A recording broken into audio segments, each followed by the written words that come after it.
Howdy,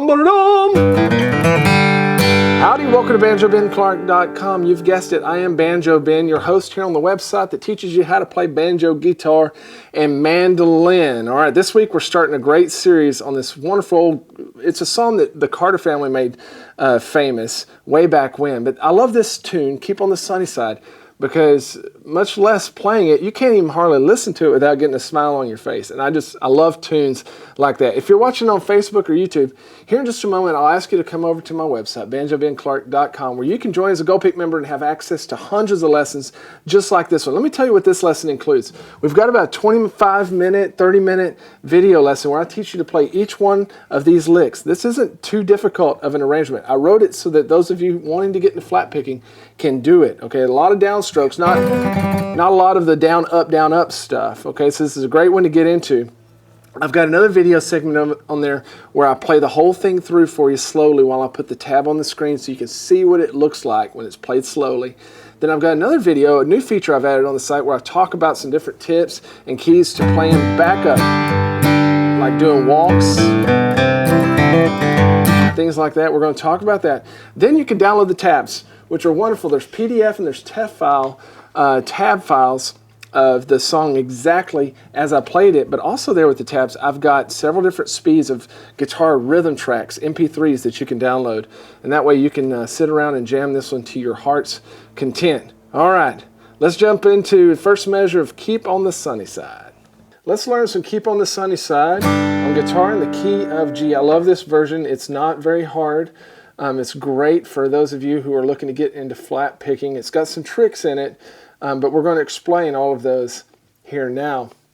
We're going to get into the verse with a little walk up in measure 1. And I really want you to pay attention to all your pick strokes that are beneath each one of the notes. And mainly what we're going to have in this version are downstrokes, okay, which makes it a little easier. There's not a lot of alternate picking, down, up, down, up, down, up, because there's not a lot of eighth notes. But we're going to walk up starting on the second beat of measure 1. We're on our D string, open D string, then 2nd fret, then 4th fret, and we're going to walk right into that melody, G string in the 2nd measure. Then we'll come back to the D string, and then we're going to do a slide. And we're going to learn a position here that we're going to use a lot throughout this song, where we're going to place our middle finger on the 2nd fret of the G string, and at the same time place our index finger on the 1st fret of the B string. We're going to play them together. Play through both those strings, and after we play through them, we're going to slide everything up 2 frets. Now, whenever I play through those strings, I don't try to like rake. I just kind of give it a quick pick. Like if I was going to pick a single string, I just do it a little bit more aggressively and come through both strings. So very slowly, measures 1 and 2 sound like this.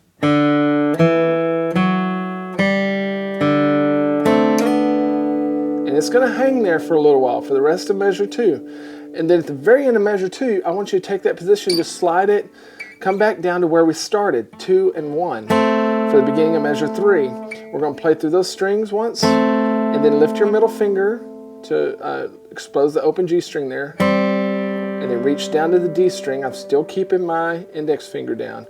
Reach down to the D string, play it, and then hammer to the 2nd fret, and play the G string. So measure 3 slowly sounds like this.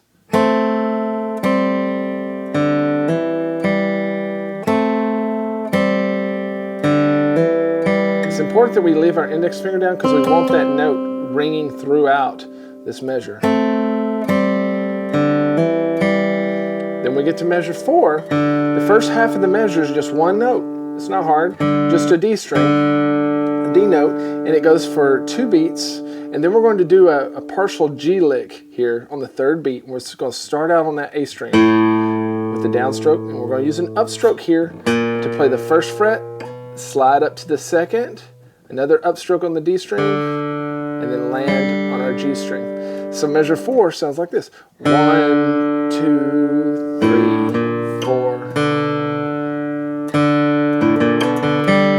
1, 2, 3, 4. It's just important that you hang out on that D string for 2 complete beats.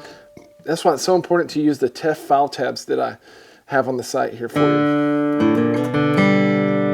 once we get to measure 5, we're going to have all downstrokes here. We're going to play that G string to start, then go back to your D string, do another hammer on, then back to G, then B, and then measure 6. We're going to land on the 3rd fret of the B string with our ring finger.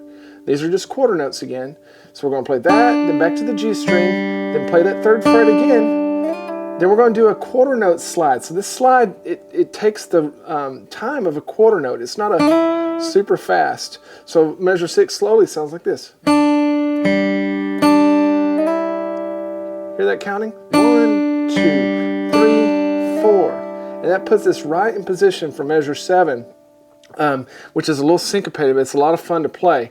I want you to get back immediately in that position that we already learned, that we slid up a while ago. We're going to be back in that position, and go ahead and play at the beginning of measure 7, and we're going to play the B string first, and then immediately reach down and play the G string. Just like that.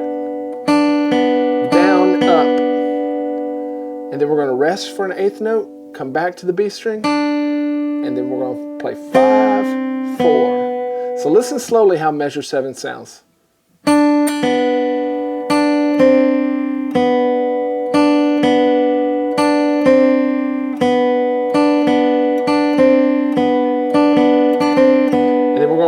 On the 2nd fret of our G string in measure 8 for another half note. So this stays there for 2 beats, and then on the 3rd beat of that measure we're going to keep it down but hammer on 3rd to 4th fret on our D string, then back to 2nd fret, back to the 4th. So measure 8 sounds like this. 1, 2, 3, 4. Then measure 9, another half note on the open D string, and then on the 3rd beat of measure 9 we're going to do that slide again that we've already done, but this is a quarter note slide, so it's going to take its time. 1, 2, 3, and 1, 2, 3, 4. And then I'm going to leave it down, leave those fingers down as I go into measure 10, but here in measure 10 at the start we're going to bar the 5th fret on the G and B strings, and what I do is I just flatten out my ring finger.